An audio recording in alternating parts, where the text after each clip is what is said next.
नमस्ते and welcome to my channel the past universe. आज मैं आपके साथ बात करूंगी कर्क लग्न राशि वालों के लिए कैसा रहेगा मई 2025 का महीना। आपके लिए अगर शुरुआत करें तो आपके लग्न में ही मंगल देव रहने वाले हैं। मंगल देव आपके दसम और पंचम भाव के मालिक है। आपके लिए फंक्शनल बेनिफिक हो जाते हैं, अच्छे ग्रह माने जाते हैं आपके लग्न के लिए। लग्न में ही नीच के रहेंगे, भले ही फंक्शनल बेनिफिट है पर ये नीच के रहेंगे तो थोड़ा सा आपको दिखेगा कि आपका मन परेशान है, थोड़ा सा गुस्सा आएगा, क्रोध आएगा आपको और चिड़चिड़ापन रहेगा। हो सकता है आप अपने घर में लोगों के साथ बहस करें, थोड़ा सा इरिटेटेड फील करें तो आपका मन परेशान रह सकता है। मदर के साथ, स्पाउस के साथ थोड़ा सा डिफरेंस ऑफ ओपिनियन, दूसरों के साथ, तो ये चीज़ें हो सकती हैं। लेकिन फिर भी आपके ये एनर्जी बहुत रहेगी कि आप कुछ, अगर आप उस एनर्जी को पैशनेटली अपने काम में लगाएंगे, अपने कंपटीशन में, तो उससे आप बहुत कुछ कर पाएंगे। है तो ये आपके लिए फंक्शनल बेनिफिट। यहाँ पर जो आपके लग्न के स्वामी है वो चंद्रदेव बनते हैं। जिनका भी लग्न चंद्रदेव का होता है या फिर ऐसा होता है जहाँ पर चंद्रदेव मतलब उनके लिए वो एग्जॉल्टेशन साइन होता है, उच्च की राशि होती है वो वृषभ राशि, या फिर जहाँ पे नीच के होते हैं स्कॉर्पियो साइन, वृश्चिक राशि।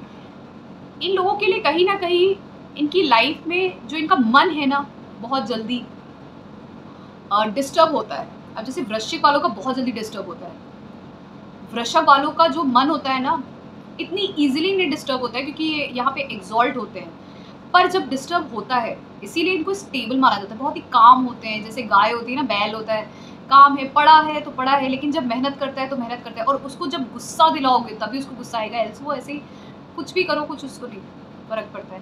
तो ऐसे ही कुछ इनका स्वभाव होता है। इसी से पता चलता है कि चंद्रमा कहाँ पे उच्च का और नीच का होता है तो कैसा स्वभाव होता है इन लोगों का। और जब चंद्रमा की खुद की लग्न या राशि आती है कर्क राशि, तो वहाँ पर ये लग्न में जब लग्न के मालिक बनते हैं तो कहीं ना कहीं आपको ध्यान देना है कि आप किस पक्ष में पैदा हैं या कौन सी तिथि थी। ये सब चीज़ों का आपको बहुत ज़्यादा ध्यान देने की ज़रूरत है। और तो आपका शुक्ल पक्ष है या कृष्ण पक्ष है, इसमें बहुत ज़्यादा ध्यान देना है। तो उससे ही आपका डिसाइड होगा कि आप देखेंगे कि आपका मन कैसा है। अमावस्या के टाइम पे यूजुअली इनका मन जो होगा ना ज़्यादा परेशान रहता होगा। पूर्णिमा के टाइम पे थोड़ा सा ये मैं बोलूँगी मन परेशान तो नहीं, लेकिन ये हो सकता है कि ये लोग हमेशा थोड़ा सा आगे को, फ्यूचर को लेके कुछ सोच सकते हैं, तो लेकिन पॉजिटिव डायरेक्शन में। तो अब जैसे आपके, मैंने लग्न में मंगल देव के होने की बात की इस माह में, वैसे ही अगर मैं राहु केतु की बात करूँ तो राहु केतु इस माह में आप देखेंगे कि राहु देव आपके अष्टम भाव में चले जाएंगे, कुंभ राशि में, उन्हीं की राशि है, वहाँ पे शतभिषा नक्षत्र भी आता है। और केतु देव आपके दूसरे भाव में चले जाएंगे, सिंह राशि है, वहाँ पे भी उनका नक्षत्र आता है, माघा नक्षत्र। अब ये लोग यहाँ पे जब दोनों जन रहेंगे तो आपके परिवार से आपकी विरक्ति हो सकती है, आप डिटैच हो सकते हो, चाहे वो इन लॉस की तरफ आपका हो सकता है ज़्यादा फोकस हो। और ये भी है, इनहेरिटेंस के भी योग बनते हैं। अगर आप 40 to 48 की एज में हो तो आपके लिए इनहेरिटेंस के योग बनते हैं। थोड़ा सा सेपरेशन होगा, फैमिली से दूर जाओगे, इनहेरिटेंस के योग बनते हैं। आपका ज़्यादा ध्यान जो है रिसर्च एनालिसिस जैसे कामों में लग सकता है। वो रिसर्च एनालिसिस का काम किसी भी फील्ड में हो सकता है वो आपका, बट आपको इंटरेस्ट आएगा साइंटिफिक कामों में, ठीक है।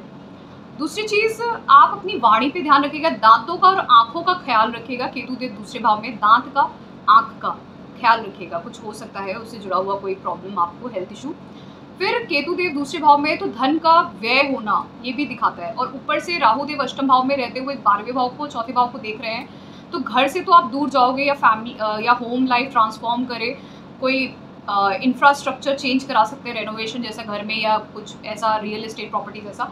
बट उसके साथ साथ आपकी मदर की हेल्थ का डिस्टर्बेंस, आपका मन का डिस्टर्ब होना, और साथ में ये हो सकता है स्कैम आपके साथ हो सकता है इस टाइम पीरियड में, 18 मंथ्स में, 1.5 साल में, जब तक ये यहाँ पे रहेंगे। तो केतु देव दूसरे भाव में ये आपको बता रहे हैं कि आप अपने धन को जो आपके बैंक अकाउंट में है उसको सही तरीके से आप इन्वेस्ट कर दें।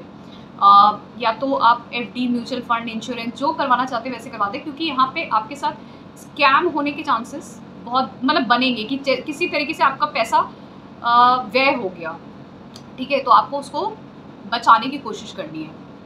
फिर उसके साथ शुक्रदेव को देखें तो मीन राशि में उच्च के रहेंगे। अब शुक्रदेव आपके 11वें भाव के मालिक बनते हैं और साथ ही में आपके चौथे भाव के मालिक बनते हैं, जो आपके लिए फंक्शन मेलेफिक हो जाते हैं। तो यहाँ पर ये क्योंकि उच्च के रहेंगे नवम भाव में, तो अच्छा प्रभाव देंगे धन को लेके। आप कहीं पूजा पाठ करने जा सकते हैं, कुछ रिलीजियस एक्टिविटीज़, आगे पढ़ने के लिए जा सकते हैं, कुछ ट्रैवल करेंगे। फादर और मदर के साथ आपका बॉन्ड बहुत अच्छा होगा, वहाँ से आपको रिलीफ और एक हैप्पीनेस जैसी फील होगी। आपको कुछ सपोर्ट मिल सकता है उनसे, आपके फ्रेंड्स, एल्डर सिबलिंग्स से आपको लाभ हो सकता है। खासकर ऐसी चीज़ों का, जैसे मैंने बोला, जो कहीं फार अवे कोई प्लेस है उससे जुड़ा हुआ, आपको गुरु कोई मिल सकता है, गुरु जैसा कोई मिल सकता है, बॉस जैसा कोई मिल सकता है। इस समय में आपको कोई हेल्प करेगा, ठीक है, गाइड करेगा आपको आगे बढ़ने के लिए। तो कहीं ना कहीं ये आपके लिए रिलीफ होगा। और यहाँ पे शनिदेव भी रहेंगे, क्योंकि मीन राशि में आपके शुक्रदेव के साथ, और जो शनिदेव है वो आपके सप्तम और अष्टम भाव के मालिक हैं। तो आप ये देखेंगे कि खासकर अगर आप शादी करना चाह रहे थे, शादी करने के योग, बिजनेस शुरू करना चाह रहे थे, बिजनेस को बढ़ाना चाह रहे थे, तो उसके योग, शादी हो गई है तो स्पाउस के साथ कोई रिलीजियस ट्रैवल हो सकता है आपका, और आपको धन का लाभ होगा। अगर आप रिसर्च एक्टिविटीज़ में, जैसे मैंने बोला, वहाँ पे आपके काम में रिसर्च इन्वॉल्व है, अगर आप पीएचडी कर रहे हैं या कोई भी रिसर्च एसोसिएट साइंटिस्ट जैसी पोजीशन में, साइंटिफिक पोजीशन में, रिसर्च पोजीशन में, डेटा एनालिस्ट, साइंटिस्ट, सर्जन है, ये सारी चीज़ें जहाँ पे रिसर्च जैसा काम होता है, वहाँ से आपको धन का लाभ हो सकता है, ठीक है। रिलीजियस एक्टिविटीज़, आप तंत्र मंत्र भी इस समय में कर सकते हैं, इसके भी योग यहाँ पे दिखते हैं। फिर अपने एंसेस्टर्स के लिए भी कुछ ना कुछ आप रिचुअल करोगे इस समय में, ये भी दिखता है, पूर्वजों के लिए, ठीक है। बृहस्पति देव मिथुन राशि में रहेंगे, जो आपके 12वें भाव में। तो बृहस्पति देव मीन राशि के डिस्पोजिटर बनते हैं, और मीन राशि आपके नवम भाव में आती है। तो कहीं ना कहीं आप देखेंगे, क्योंकि राहु देव अष्टम भाव में, उनके डिस्पोजिटर शनि देव मीन राशि में, मीन राशि के डिस्पोजिटर आपके 12वें भाव में, मिथुन राशि में 14 मई से। तो आप देखेंगे आपका ट्रैवल होगा, ठीक है, उसके बाद आपका ट्रैवल होने के योग बहुत स्ट्रांगली बनते हैं, और ट्रैवल से आपको लाभ होगा यहाँ पर कहीं ना कहीं। और ये जो ट्रैवल होंगे, आप देखेंगे कि कुछ ट्रैवल अच्छे होंगे आपके लिए, जहाँ पर अगर आप किसी हायर एजुकेशन से, करियर के चेंज से, या रिलीजियस ट्रैवल से जुड़े हुए काम कर रहे हैं, कुछ आपका काम प्रीचिंग और टीचिंग का है, गाइडिंग का है, कंसल्टेशन का है, जिसमें आप लोगों को वैदिक ज्ञान दे सकते हैं, स्पिरिचुअल ज्ञान दे सकते हैं, इस तरीके की चीज़ों का भी है, या रिसर्च से जुड़े हुए काम, टीचिंग, साइंटिफिक R&D, या पैसे से जुड़े हुए, इन्वेस्टमेंट, मनी, फाइनेंशियल चीज़ों से जुड़े हुए, तो वहाँ पे आप बहुत अच्छा लाभ प्राप्त करेंगे। आप अगर इनहेरिटेंस के लिए सोच रहे हैं, वो भी अच्छा समय है। आप लोन भी ले सकते हैं, लेकिन ध्यान रखिएगा हेल्थ इशू ये आपको देगा। और हेल्थ इशू के साथ साथ हो सकता है, अगर आप विदेश जाना चाह रहे थे, आप बहुत ज़्यादा क्रेविंग थी, आपको फॉरेन कंट्री जाना है, तो यहाँ पे कुछ ना कुछ हिंडर ज़रूर देगा, मतलब रुकावटें ज़रूर लेके आएगा आपके फॉरेन जाने में, ठीक है। फिर उसी के साथ साथ सूर्य देव, आप पहले उच्च की राशि में रहेंगे, मेष राशि में आपके 10वें भाव में, और सूर्य देव आपके दूसरे भाव के मालिक बनते हैं, यहाँ पे बुध देव के साथ रहेंगे। तो यहाँ पर ये आपके लिए काफ़ी अच्छा रहेगा, खासकर जैसे बोला कार्य क्षेत्र से जुड़ा हुआ आपका ट्रैवल हो सकता है। फिर उसके, और धन भी बढ़ेगा, ठीक है, परिवार में भी किसी का हो सकता है ट्रैवल कार्य क्षेत्र से जुड़ा हुआ। फिर उसके बाद सूर्यदेव आगे बढ़ जाएंगे, वृषभ राशि में आपके 11वें भाव में बढ़ जाएंगे, दूसरे भाव के मारेंगे, तो धन का तो लाभ आपको होना ही होना है, ठीक है। कार्य क्षेत्र में हो, कैसे भी हो, आपका धन का लाभ जरूर होना है। लेकिन क्योंकि बुधदेव 10वें भाव में ही रहेंगे, तो आप देखेंगे बुधदेव आपके 12वें भाव के मालिक भी बनते हैं, और तीसरे भाव के भी, तो कुछ ना कुछ बदलाव लेके आएंगे आपके कार्य क्षेत्र में। पहले हो सकता है आपने अपना जॉब ही स्विच कर दिया हो, जिसकी वजह से change of place, salary increment, ये सारी चीज़ें आपको देखने को मिले, नेम फेम बढ़ता हुआ दिखे सोसाइटी में, इस तरीके की चीज़ें होंगी। आपको सपोर्ट भी मिलेगा अपने यंगर सिबलिंग्स, नेबर्स का। आपका विल पावर, स्किल डेवलपमेंट करने के साथ आपका चेंज होगा, बदलाव आएगा आपके कार्य क्षेत्र में, इस तरह की चीज़ें दिखती हैं। शनिदेव मीन राशि में रहेंगे, मैंने पहले ही बताया 9वें भाव में, तो यहाँ पे शुक्रदेव के साथ ये आपको अच्छा प्रभाव देंगे, सप्तम और अष्टम भाव के मालिक हैं, तो ये आपके लिए समय काफ़ी अच्छा रहेगा। कुछ चीज़ों का आपको ध्यान रखना है, जैसे मंगल देव नीच के हैं, लग्न में हैं, आपके अच्छे ग्रह माने जाते हैं आपके लग्न के अनुसार।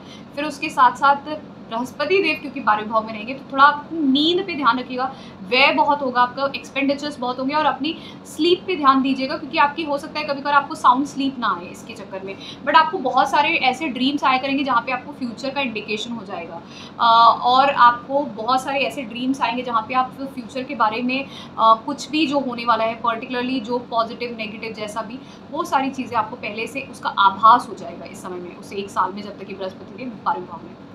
तो ये था मेरा एनालिसिस। अगर आपको पसंद आया है, मई महीने का कर्क लग्न राशि वालों के लिए कैसा रहेगा, अगर आपको पसंद आया, please do subscribe to my channel टीका स्ट्रीम। Thank you.